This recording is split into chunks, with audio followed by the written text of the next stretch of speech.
দর্শক, খুবই গুরুত্বপূর্ণ একটা খবর। দেখেন, এই যে শেখ হাসিনার, তো দেখছেন খবরের শিরোনামটা হচ্ছে এই: হাসিনা সহ ৩০ জনের গ্রেপ্তারি পরোয়ানা গেল ১২ দপ্তরে।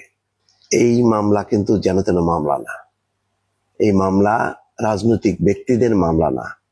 এই মামলা হচ্ছে সেই মামলা, গুমের সঙ্গে জড়িত বাহিনীর শীর্ষ পর্যায়ের কর্মকর্তাদের বিচার। তারা আসামি। তাদের মধ্যে কেউ সার্ভিসে আছেন, আবার কেউ সার্ভিস থেকে ইতিমধ্যে তাদেরকে বরখাস্ত করা হয়েছে। কেউ পলাতক, কেউ দেশের ভেতরে আছে।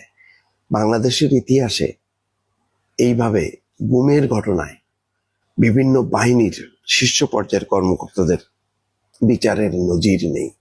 ফলে এটা অত্যন্ত স্পর্শকাতর একটা বিষয়। যে কোনো মুহূর্তে দেশের পরিস্থিতি ওলট পালট হবার মতন একটা পরিস্থিতিও তৈরি হইতে পারে কিন্তু এই মামলার মধ্য দিয়ে।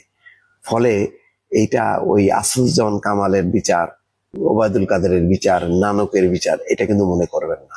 এটা অত্যন্ত গুরুত্বপূর্ণ। আমি আবারও বলি, অত্যন্ত গুরুত্বপূর্ণ। এটা মনে রাখবেন।